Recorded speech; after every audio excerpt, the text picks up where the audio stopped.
My 6-year-old kid said, "Grandma said you don't love me anymore." I thought she misunderstood, until I checked the surveillance camera footage. My mom had been whispering lies for weeks. So I taught my daughter one sentence.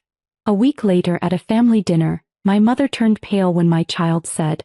My 6-year-old daughter looked up at me from the back seat and said, "Grandma said you don't love me anymore."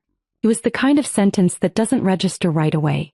I actually laughed a little and asked what she meant, but she just went quiet, looking out the window like she wished she hadn't said anything at all. That was a Thursday. I remember because I had just picked her up from my mom's house after work. My mom had been babysitting Ava 3 days a week since I started the new job. It was a temporary setup while I got back on my feet financially. My mom even offered, said she was happy to help. I paid her for her time, bought her groceries, even covered a few of her utility bills when she fell behind. I thought we were on good terms. So when Ava said that, I honestly thought she misheard something.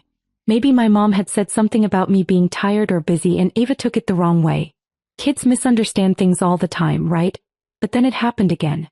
The next day, Ava wouldn't hug me when I came home. She said, "You don't care if I miss you." That's what Grandma said. I asked her what she meant by that. She shrugged and walked away. That weekend she refused to sit next to me on the couch. She started asking questions that felt way too heavy for a 6-year-old.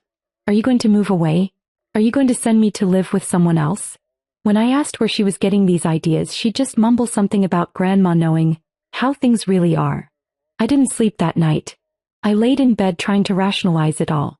My mom had always been complicated, controlling sometimes, critical of how I parented, how I dressed, how I lived.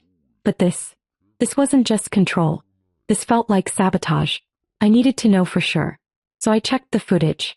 We have cameras in our living room and hallway. I'd installed them a few months earlier after a break-in down the block. I never told my mom they recorded audio. The first few clips were innocent. Ava playing, my mom making snacks, reading her a story. But then I started noticing a pattern. Every time Ava was sitting still, coloring, watching TV, my mom would lean in close and whisper things. I turned up the audio. At first it was vague. Sometimes mommies get tired of being mommies. Or she has other things going on now. Then it got darker. She only says she loves you so you won't cry. And eventually one day she's going to leave you. He talks about it all the time. I watched 2 full weeks of this. Every single day. A slow, quiet campaign to convince my daughter that I didn't love her. That she couldn't trust me. That I would eventually walk out of her life. I felt sick. Like actual physical nausea. And the worst part? Ava had started to believe it. I knew confronting my mom wouldn't work. She'd deny it, twist it, play the victim. He was good at that. So I came up with something else. I sat down with Ava and taught her one sentence. Just one. I didn't explain it. I just said, "At dinner next week I want you to say this when I give you the signal." She agreed, but I could tell she didn't understand. That was fine. Because the point wasn't for her to understand. The point was to make sure everyone else did. The dinner was at my sister Jen's house. A casual family thing, nothing special. Just the usual crowd. My brother, his wife, Jen's husband, my 2 teenage nephews, and of course my mom. She walked in with that smug look she always wore when she thought she was being helpful. She brought brownies and told everyone she was exhausted from watching Ava all week. I smiled and said nothing. Ava was sitting next to me, quiet but alert, like she was waiting for her cue. I gave her a little nod and she stood up. Everyone looked at her, probably expecting her to say something cute, maybe recite a song or tell a silly joke. Instead she said the sentence. "Grandma says Mommy doesn't love me, but I don't believe her anymore." You could hear the forks hit the plates. Dead silence. My mom blinked like she'd been slapped. She laughed nervously and said Ava must have misunderstood something. But Ava wasn't finished. She added, "She said Mommy was going to leave me because I'm annoying, but Mommy told me that's a lie." My sister looked at me, then back at my mom. My brother leaned forward, frowning. I took out my phone. I had already clipped the footage. Just the important parts.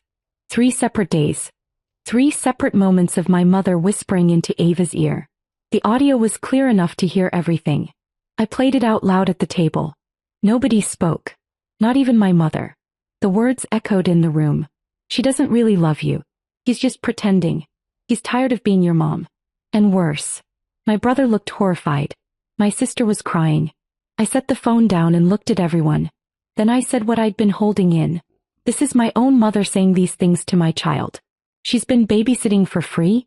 Well, I've been paying her. I've been covering her phone bill, her gas, her electric, even her mortgage when she fell behind last year.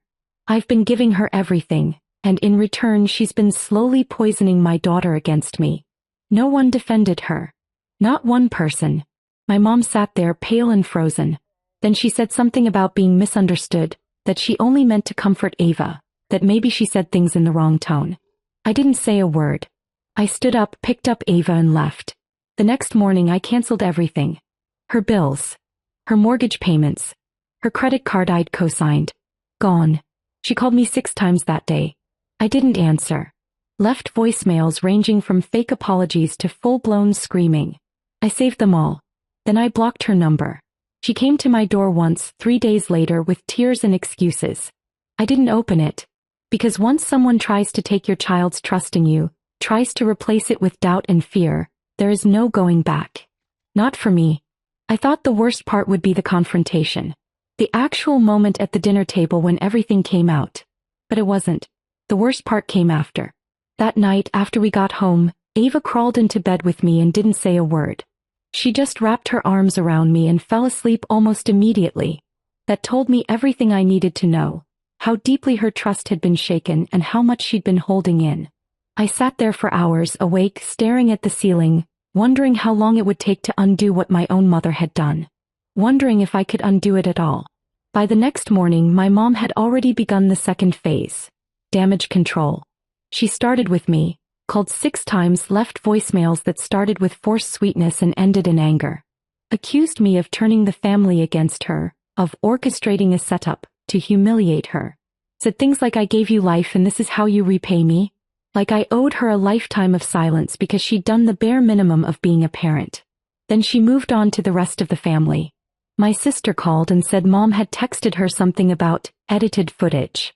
That I'd manipulated the audio. That I was unstable and always had been. Jen didn't buy it. Neither did my brother, who told her bluntly to stop texting him or he'd block her too. By the 3rd day she was at my door. She stood outside in her oversized coat, holding a Tupperware container like we were just having a bad week. I watched her through the peephole. She didn't knock. Just stood there like she expected me to open the door out of habit. I didn't. She stayed there for almost 10 minutes.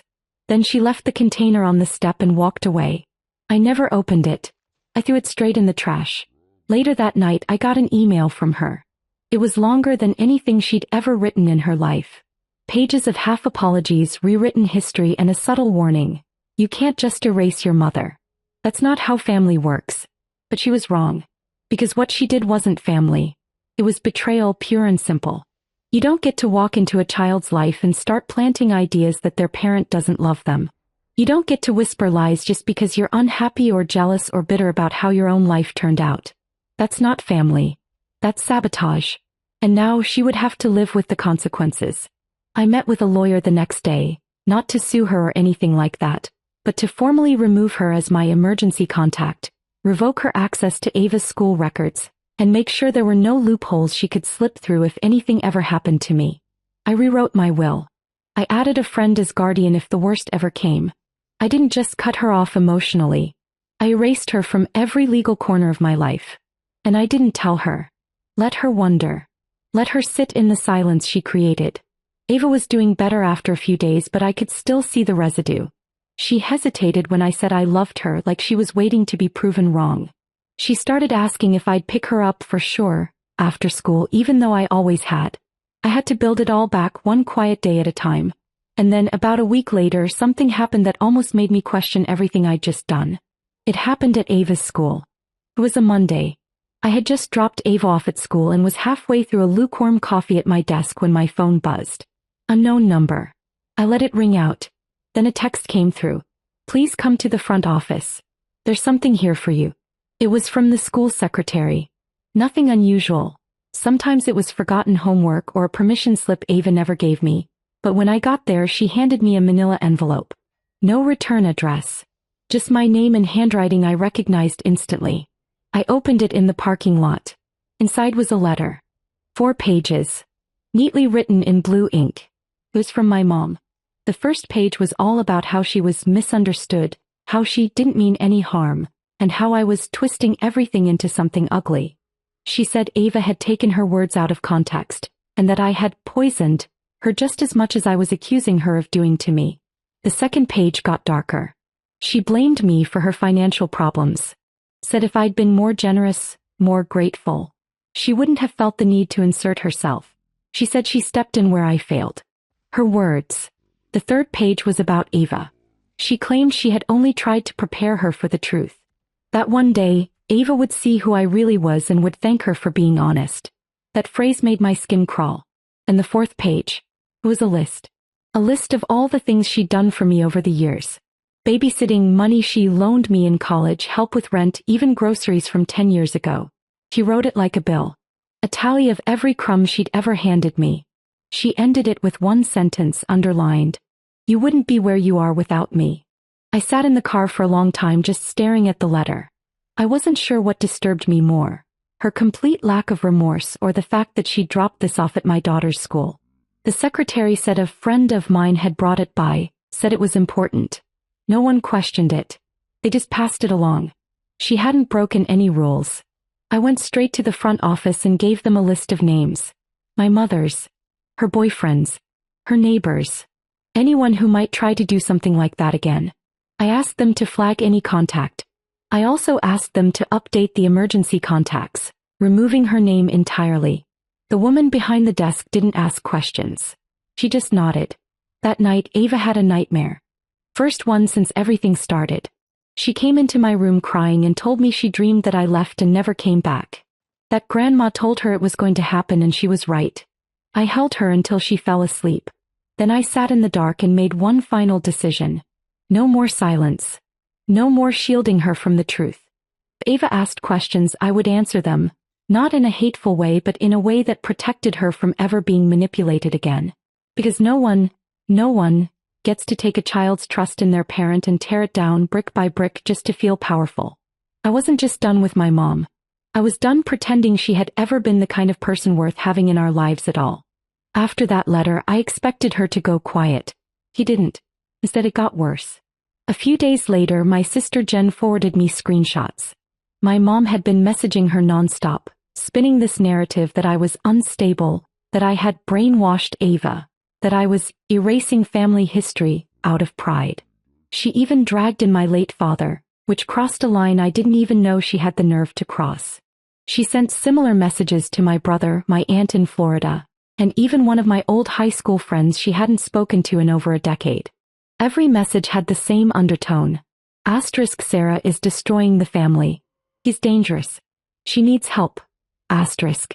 It was surreal watching someone who raised me, someone I used to trust, try to destroy me like this. But here's the thing. Her messages didn't work. One by one, people either blocked her or told her outright to leave me alone. My brother called her manipulative.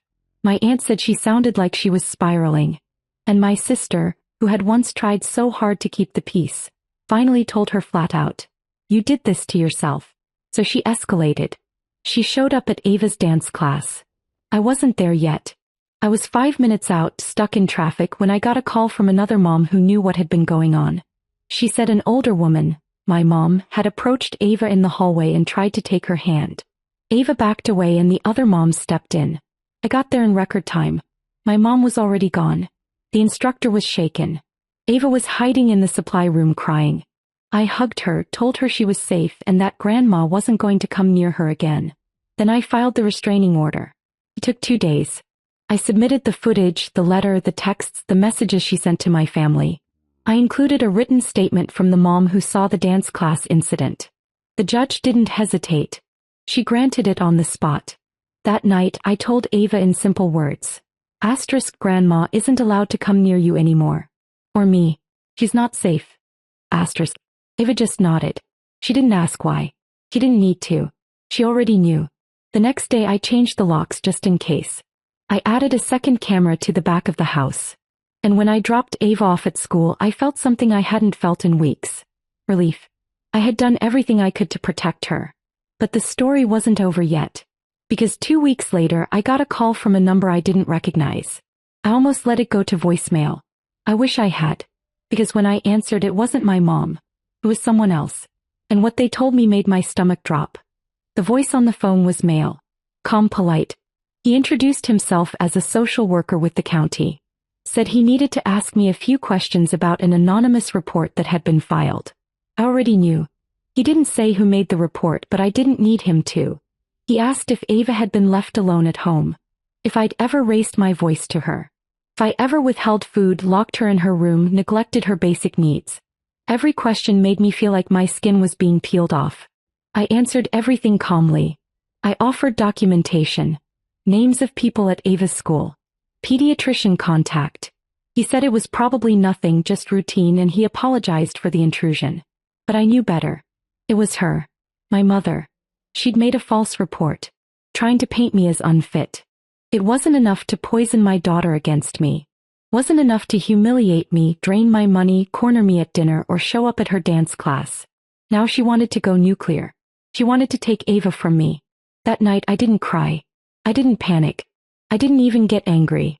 I got organized. I printed out everything. The transcripts of the voicemails. The letter. The screenshots from Jen. The statement from Ava's school about her showing up uninvited. The restraining order.